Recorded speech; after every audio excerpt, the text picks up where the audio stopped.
अस्सलाम वालेकुम वरहमतुल्लाहि वबरकातुहू। दोस्तों, आउं अली हसन अब्बासी। किताब आहे चंड विसामी वियो। कहाणियूं लेखक अमर जलील। छापो पहिरियों मार्च 2009 ईस्वी। छापो ॿियों जनवरी 2011 ईस्वी। छापो टियों 2014 ईस्वी। छपाईंदड़ काछो पब्लिकेशन, कराची सिंध। किस्त 27। कहाणी चंड विसामी वियो। ऐं पोइ जॾहिं घनघोर घटाऊं हवाउनि जे हुजूम सां हलियूं वयूं ऐं आकाश सितारनि सां सींगारजी वियो, तॾहिं परियां अंब जे वण जे विथियुनि मां चंड लियो पातो। संदसि अक्स सिंधूअ में झिरमिर पाइण लॻो ऐं हूअ ॻाल्हाइण लॻी। मुंहिंजो साजन आयो अॼु राति, मुंहिंजो साजन आयो अॼु राति। ॻायो ॻायो तराना मन जे ख़ुशियुनि जा, मुंहिंजो साजन आयो अॼु राति। संदसि हसीन मुखड़ीअ तां वारनि जूं बदरियूं हटाईंदे पुछियोमांसि, विसारे त न छॾींदी इंदिरा? निर्मल निगाहूं मथे कंदे चयाई, न प्रीतम। संदसि सादे जवाब में कहकशां जे रंगनि जा मोती पिरोयल हुआ। मुंहिंजी ज़िंदगीअ जी मुर्ख तुंहिंजे प्यार जे सहारे अमर थी वेंदी। मूं चयो, हुन वराणियो, चंड जहिड़ो चंचल आहीं। मां? हा प्रीतम, तूं। हुन मधुर आवाज़ में ॻाल्हायो। चंड त उदास आहे इंदिरा, मूं आहिस्ते चयो। उदास वरी कीअं? हुन मुंहिंजे कुल्हे ते कंध खे रखी चयो। हेॾां ॾिसीसि कीअं न झिरमिर पियो पाए। हुन चंद्रमा जे अक्स ॾांहुं इशारो कयो जेको सिंधूअ जे लहरनि में नची रहियो हो। पंहिंजो दर्द छुपाए पियो झिरमिराणे। मूं वार संदसि गलनि तां दूर कंदे चयो, दर्द वरी छाजो मुंहिंजा प्रीतम? हुन परेशान थी पुछियो। दामन ते दाग जो अथसि, मूं संदसि चरणनि में वेहंदे चयो। पर तूं त मुंहिंजे संसार जो बेदाग चंड आहीं, सदा सुंदर ऐं मन मोहींदड़। हुन सिंधूअ मां पाणीअ जी लप भरे मुंहिंजे हथनि में हारी। पुछियोमांसि, ही छा इंदिरा? शर्माईंदे चयाई, मुंहिंजो प्यार।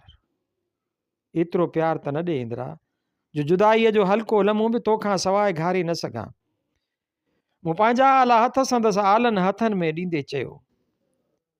प्यार जी अथाह लहर उभरी चयाई, तन मन त तुंहिंजे प्रीत में हारे वेठी आहियां, पर जुदाईअ जा कंडा पलकुनि सां चूंडींदसि।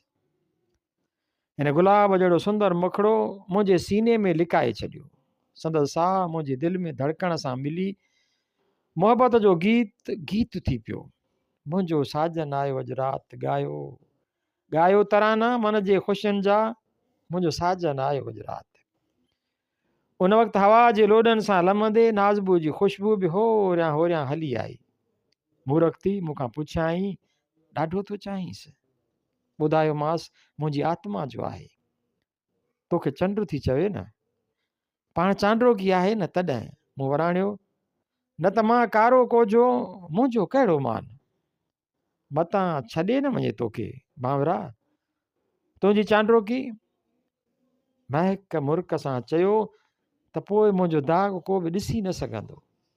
पंहिंजी चांड्रोकीअ खां सवाइ मां कीअं चमकंदुसि? मां कारो कोजो, मुंहिंजो कहिड़ो मान। मूं नादान नाज़बू जी हुबकार खे सम्झायो। हू हवा जे परनि ते वेही दूर देस ॾांहुं हली वई। इंदिरा मुंहिंजे सीने मां मोह कढी मूं ॾांहुं ॾिठो। कंहिंसां पियो ॻाल्हाईं प्रीतम? तुंहिंजे चाहत में इंदिरा हिन संसार जो ज़रो ज़रो मूं सां रिहाणो थो करे। तुंहिंजे हुन प्यार खां त ॾकां थी प्रीतम, हिन आहिस्ते चयो। ऐं पोइ ओचितो तूफ़ान उथली आया। सिंधूअ जे छोलियुनि में झिरमिर पाईंदड़ चंड वियो विसामंदो ऐं झको थींदो। आंधियूं आयूं, विझ चमकी, ककर आया कारा कारा। लिकंदो छुपंदो चंड वियो विसामंदो। चंड सड़ी वियो, कारो कोजो ऐं सड़ियल कुमायल चंड खे घनघोर घटाउनि लिकाए छॾियो। आसमान मां आब वसियो, पर इंदिरा जी आग जलंदी रही, पर अंदर जी आग जलंदी रही। मूं इंदिरा खे संसार जे कुंड कुड़छ में ॻोल्हियो, पर विछड़ साथी वियो हलियो। मां बांवरो खेसि पुकारींदो रहियसि ऐं पोइ मुंहिंजी आत्मा शांत थी इंदिरा जे इंतज़ार में सिंधूअ जे किनारे ते लेटी पई।